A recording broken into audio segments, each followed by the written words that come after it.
प्यारे बच्चों नमस्कार। आशा करती हूँ आप सभी स्वस्थ होंगे। बच्चों मैं हूँ सोनिया सलूजा, आपकी संस्कृत की अध्यापिका।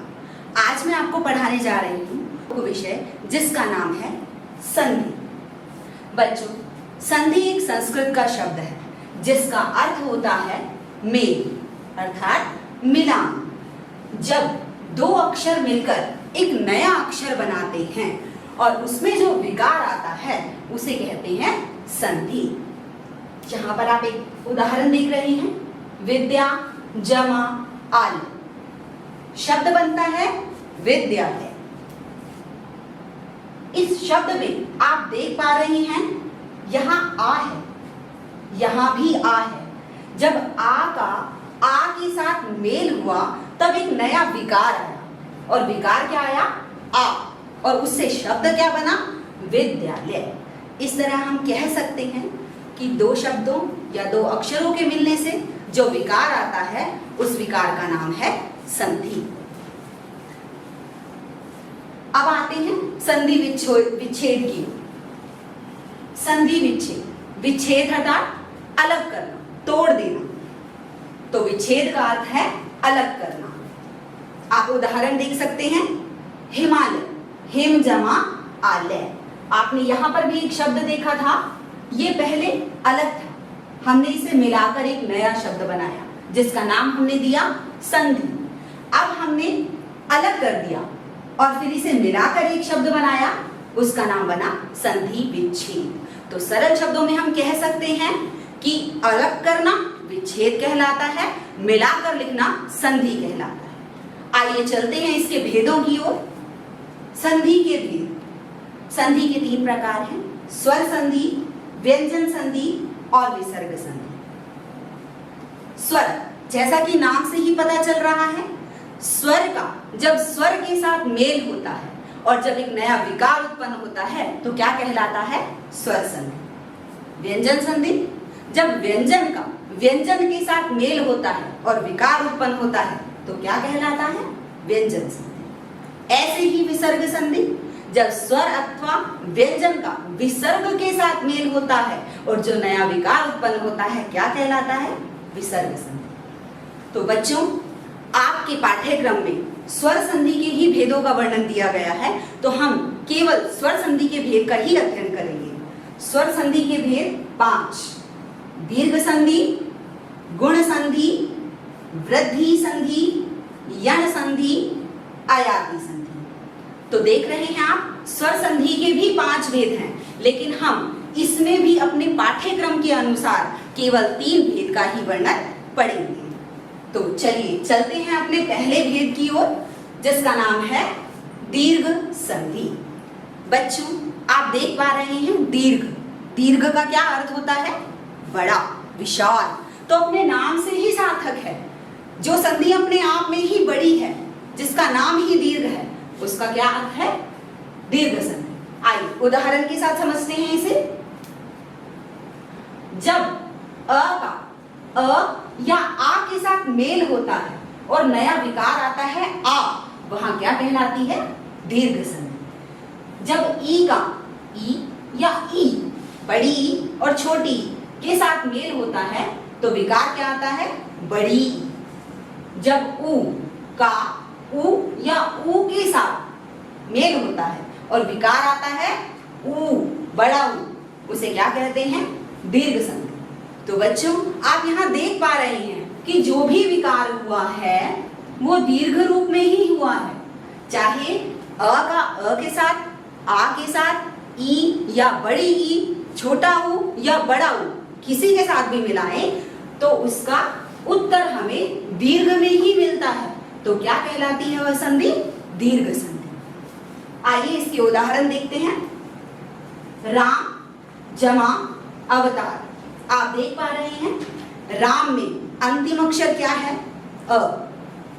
अवतार, अवतार में प्रारंभिक अक्षर क्या है? अ।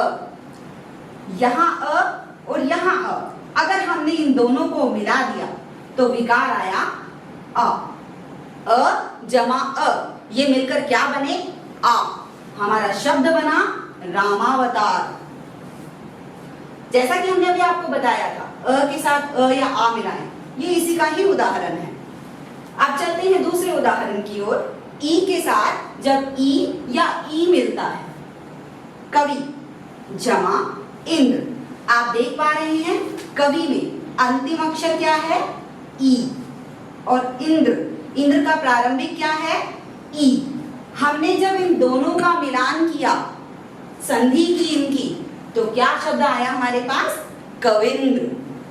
आप देख पा रहे हैं बच्चों कि इसमें बड़ी ई का प्रयोग है। क्यों बड़ी, क्योंकि हमने, क्योंकि संधि का नाम ही दीर्घ संधि है, इसलिए हमें जो भी विकार करना है वो दीर्घ में ही करना है। अपने अगले उदाहरण की ओर चलते हैं। ऊ का लेते हैं। ऊ, जब ऊ के साथ छोटा ऊ या बड़ा ऊ मिल जाता है तो क्या विकार आता है, ऊ। ये देखिए भानु, भानु में आप देख पा रहे हैं अंतिम अक्षर क्या है, ऊ। उदय, उदय में पहला क्या है, ऊ, तो छोटा ऊ दोनों मिल गए, लेकिन विकार क्या आया, बड़ा ऊ। बड़ा क्यों हुआ, क्योंकि संधि का नाम ही दीर्घ है, हम इसे छोटा नहीं कर सकते। अगर आप संधि के नाम को ध्यान रखेंगे तो आपको ये हमेशा ध्यान रहेगा कि जो विकार उत्पन्न हो रहा है, जो हमें शब्द बनाना है, वो दीर्घ संधि में ही बनेगा। चलिए अब अपनी अगली संधि की ओर चलते हैं। हमारी दूसरी संधि थी गुण संधि। गुण संधि, गुण हमारे प्राय 3 प्रकार से होते हैं, ये आपको याद करने हैं कि पहला गुण होता है ए, दूसरा गुण है ओ, और तीसरा गुण है अर। आपको सरल शब्दों में कहें तो गुण की परिभाषा की ओर नहीं जाना है, बस आप इनका विकार याद रखिए कि गुण विकार का अर्थ है ए, ओ या अर। चलिए इनके उदाहरण देखते हैं। नर जमा इंद्र। आप देख पा रहे हैं नर में अंतिम क्या है, अंतिम अक्षर क्या है, अ। इंद्र में प्रारंभिक क्या है, ई। जब अ और ई आपस में मिल गए तो क्या विकार आया, ए। देखिए यहाँ समझाया गया था आपको कि अ के साथ जब ई या ई मिल जाएंगे तो ए बनेगा, यही हमने ये चीज दिखाई। अ और ई मिलकर ए बन गया, नरेंद्र। दूसरे उदाहरण की ओर चलते हैं। अ जमा ऊ या ऊ। अ के साथ अगर आपको ऊ दिखे या ऊ तो उसका गुण होगा ओ। देखिए दूसरा उदाहरण, पर जमा उपकार। पर में अंतिम अक्षर क्या है, अ। उपकार में अंतिम प्रारंभिक अक्षर क्या है, ऊ। जब दोनों को मिलाया, दोनों की संधि की तो क्या आया निकलकर, ओ। देखिए हमने यहाँ पर आपको समझाया था कि ये ओ गुण होगा, तो ये ओ में बदल गया, शब्द बना हमारा परोपकार। ऐसे ही अगला, अ के साथ जब री मिल जाता है तो री को हो जाता है अरगुण। अरगुण कैसे हुआ, महा, महा में आ है अंतिम और ऋषि में री प्रारंभिक। अब री को हमने देखना है, री का हमें क्या बदलना है, अरगुण करना है। हमने री को कर दिया अर। अब आप कहेंगे कि यहाँ पे तो माँ हमें र तो नजर ही नहीं आ रहा, अर का र कहाँ गया। लेकिन संस्कृत भाषा हिंदी भी हो तो भी आप देखिए, अगर र हलंत में होता है तो र का प्रयोग बीच में नहीं किया जाता, वो रेफ के ऊपर, रेफ के रूप में ऊपर चला जाता है। तो यहाँ पर हमने बिल्कुल यही किया है, महा अर ऋषि ऐसा बनेगा, लेकिन जो अर का र है वो ऊपर चला गया और जो अ है वो इसमें मिल गया, तो हमारा ये शब्द बन गया महर्षि। बच्चों आपको दीर्घ संधि और गुण संधि इसमें एक अंतर बताना जरूरी है।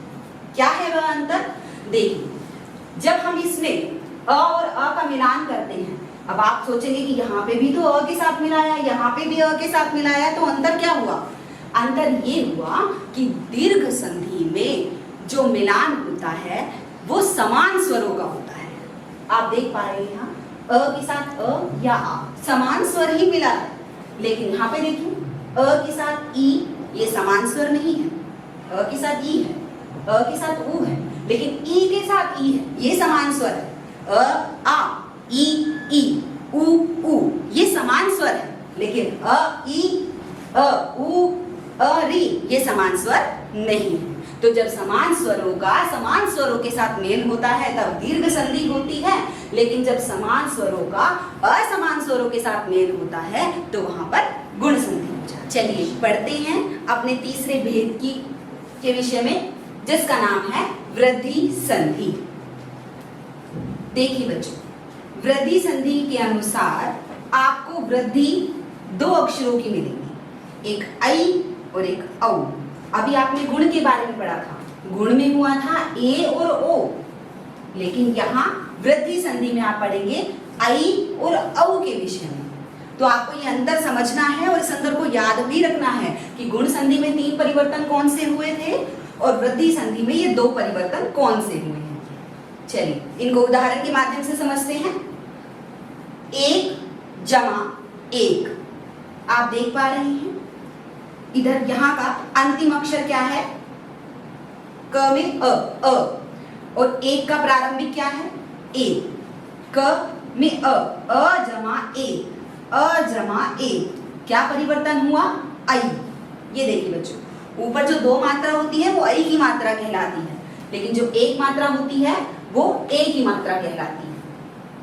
तो ये दोनों मिलकर क्या बने, ऐक, एकैक, ऐसा शब्द बनेगा। दूसरा उदाहरण देखिए, महा जमा ओज। महा में अंतिम अक्षर क्या है, आ। ओज में प्रारंभिक क्या है, ओ। आ और ओ, अगर इन दोनों में को मिला दिया जाए और इनसे जो विकार उत्पन्न होगा वो क्या होगा, औ, क्योंकि हमारी संधि के अनुसार औ एक वृद्धि है और यहाँ पे हमें वृद्धि संधि का ही परिवर्तन दिखाना है। तो अ, आ और ओ मिलकर औ बन गए, महौज, ऐसा शब्द बनेगा। धन जमा ऐश्वर्य। धन में अंतिम अक्षर क्या है, अ। ऐश्वर्य में प्रारंभिक क्या है, ऐ। ए नहीं, ऐ। ए का उदाहरण आप ऊपर देख चुके हैं, ये ऐ है। अगर हम इसके साथ ऐ को भी मिलाते हैं तो परिवर्तन क्या होगा, ऐ ही होगा। ए को मिलाइए चाहे ऐ को मिलाइए, जैसे आपने यहाँ पर देखा था, ई को मिलाइए चाहे ई को मिलाइए, स्वर हो या दीर्घ हो, ह्रस्व या दीर्घ, तो यहाँ पर भी ऐसा ही है, चाहे ह्रस्व हो चाहे दीर्घ हो तो बनेगा ऐ, धन ऐश्वर्य। ठीक है, तो इस तरह से हमारी ये संधि पूरी हुई। आशा करती हूँ आपको ये संधि का उपविषय समझ में आ गया होगा। अब आप इस संधि का अभ्यास करेंगे। आपकी पुस्तक में ऐसे अनेक उदाहरण दे रखे हैं जिनको आप बार बार पढ़कर इसका अभ्यास कर सकते हैं। तो बच्चों, अपने अगली वीडियो में अगले पाठ के साथ फिर मिलेंगे। धन्यवाद।